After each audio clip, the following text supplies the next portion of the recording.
1 billion of us own a smartphone, and we know how addicting it can be. One former Google employee says this is no accident. Indeed, it is by design, and he became troubled by the relentless efforts of app developers to keep us glued to the gadgets. So the goal is to keep us on our devices longer. Why?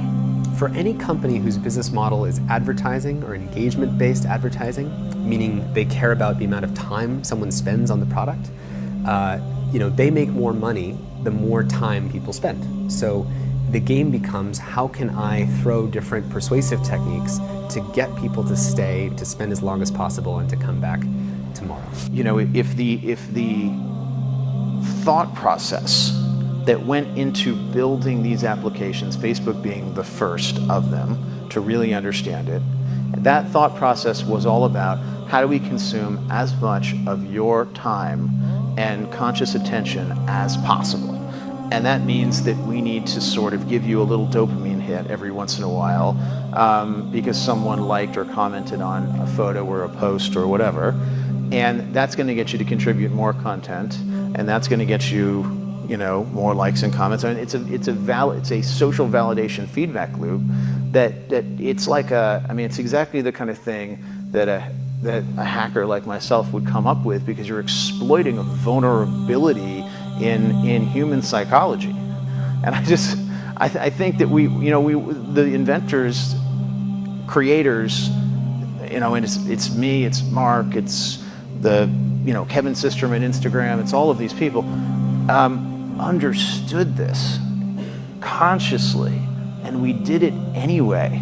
I think in the back, deep recesses of our minds, we kind of knew something bad could happen. But I think the way we defined it was not like this.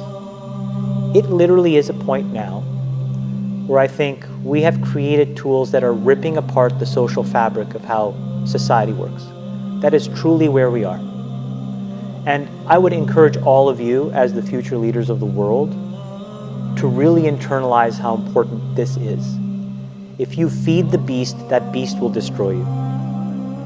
If you push back on it, we have a chance to control it and rein it in.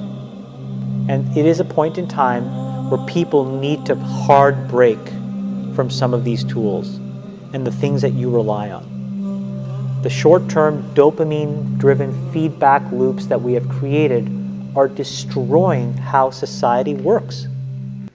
No civil discourse, no cooperation, misinformation, mistruth. And it's not an American problem. This is not about Russian ads. This is a global problem. So we are in a really bad state of affairs right now, in my opinion. It is eroding the core foundations of how people behave by and between each other. And I don't have a good solution. My solution is I just don't use these tools anymore. Bad actors can now manipulate large swaths of people to do anything you want. It's a really, really bad state of affairs. And we compound the problem, right? We curate our lives around this perceived sense of perfection because we get rewarded in these short-term signals, hearts, likes, thumbs up, and we conflate that with value and we conflate it with truth. And instead what it really is fake brittle popularity. That's short-term and that leaves you even more, and admit it, vacant and empty before you did it. You don't realize it, but you are being programmed.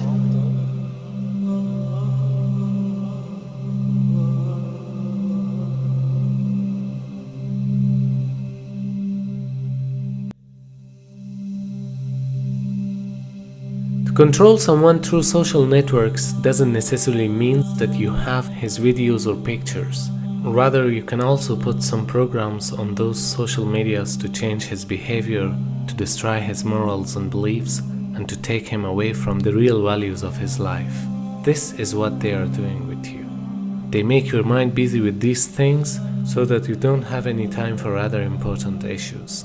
Or in other words, they make you a slave of the system through these networks.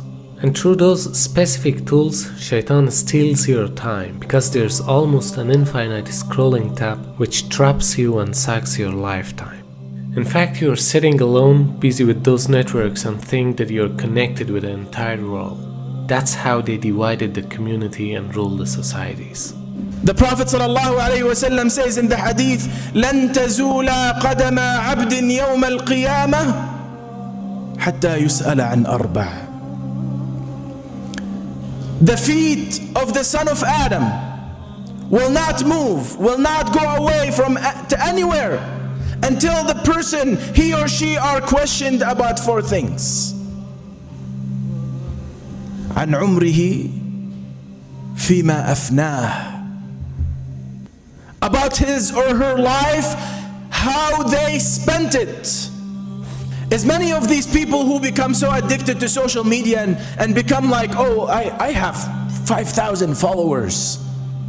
You know, they start having a sense of false accomplishment. You start talking to them after 5.5, or as the report said, 9 hours a day of being on the internet or social media. You ask them, what have you done for your daily life?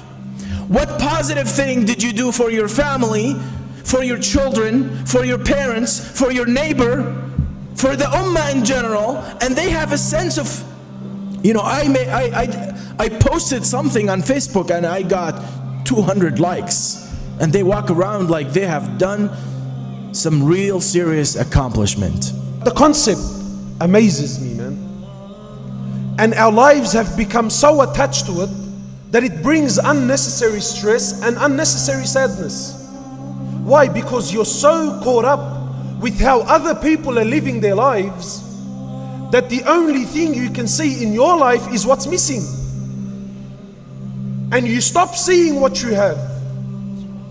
And really, I find it interesting, and again, forgive me, now these are just my personal, have we become so shallow that I need to let the world know where I am, what I'm eating, where I'm going, and who I'm with?